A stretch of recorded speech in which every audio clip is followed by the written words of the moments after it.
Sa tingin mo ba, si Herlyn Nicole Budol talaga ang gusto ni Nawat na bilang first representative ng Pilipinas bilang isang separate franchise para sa Miss Grand International 2023? Ano kaya ang magiging kahihinatnan kapag si Herlyn Budol ang nagrepresent sa Philippines sa Miss Grand International? Hindi kaya siya malaligwak or baka siya talaga ang gusto ni Nawat na manalo? First time niyang sumali sa national pageant sa Binibining Pilipinas. And meron na din siyang mga past experiences sa mga pageant doon sa kanilang lugar, no? Doon sa Rizal. And sa experience niyang yon, nata-challenge talaga siya sa Q&A. Pero this time sa Binibining Pilipinas, nagkaroon siya ng manager na talagang nag-invest ng bonggang-bongga sa kanya, no? Lahat gamit mga nagde-training sa kanya, tapos in-enroll pa siya sa isang beauty pageant school. So, nagbunga ang lahat at ayan na nga.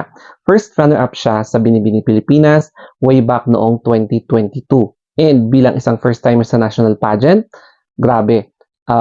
Marami ang nabilib kay Herlyn Budol. Kaya nga, di ba, marami ang na-inspire sa kanya na kahit na hindi ka gaano o nag-e-excel sa patalinuhan, basta nakaka-inspire ka, go, di ba? Ngayon naman, sumali siya sa Miss Grand Philippines.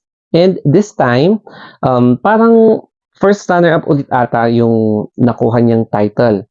Pero, kitang-kita naman yung performance niya. Ang pinakabongga sa kanya is yung pasarela. Siyempre, yun yung forte niya kasi, di ba, maganda naman yung katawan niya, in fit, alam niya kung paano niya mine-maintain yung shape niya, tapos medyo madali siyang turuan, and nakita naman natin yung performance niya sa Binibining Pilipinas na magaling talaga sa pasarela. And alam na niya kung paano rumampa sa stage, and malakas din yung kanyang stage presence, 'di ba? Kaya yung style ng pasarela niya, yun din yung hinahanap ni Nawat sa Miss Grand International. Tapos, kayang-kaya din niyang bumagay sa kung anong gusto ni Nawat sa kanyang pageant. Pagdating naman sa Q&A, marami talaga ang may ayaw kay Herlyn Budol. Dahil nga daw, medyo nata-challenge siya sa Q&A sa paraan na pagsagot niya, parang marami ang madidismaya. So, mas prefer nila daw si Nikki. Kasi si Nikki very fluent talaga and magaling siya sa kudaan. However, ibahin natin ang Miss Grand International. Obviously, very particular yung organizer sa brain and beauty. Yung pasarela, stage presence, yung beauty of face, tapos syempre yung pa-voting. Pero, hindi sila gaanong ka-strict doon sa Q&A portion sa brain na alam naman natin na yung translation from Thai to English or English to Thai, medyo challenging pa rin, no? Tapos yung, kung mapapansin mo, yung construction of sentences, mga ganon.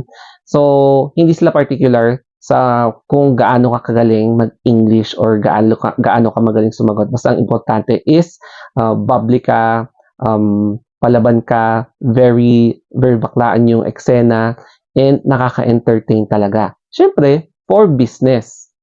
At eto pa, pagdating naman sa voting, dito natin makikita na may potential na pwede tayong lumaban ulit kasi ang lawak ng network ng fan base ni Herlyn Budol, in which yun talaga ang hinahanap ni Nawat.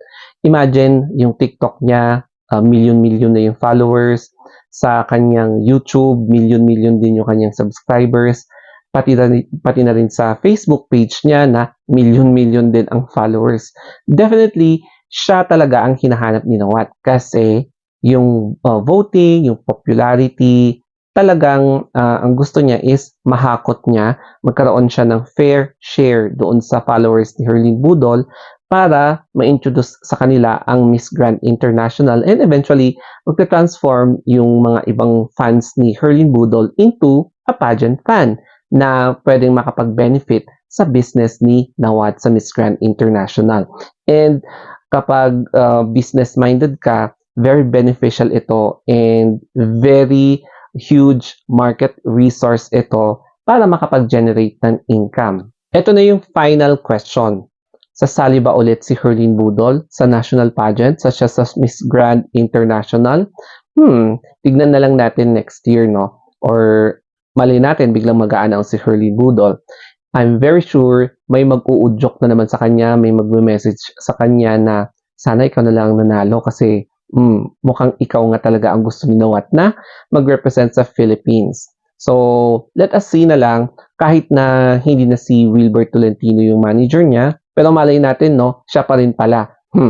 And sa tingin ko, parang wala na tapos na ata yung kanyang soap opera kahit na marami pa siyang projects. So, let's see na lang. Baka magkakaroon siya ng announcement in the future sa kanyang Facebook niya o kaya sa mga interview niya.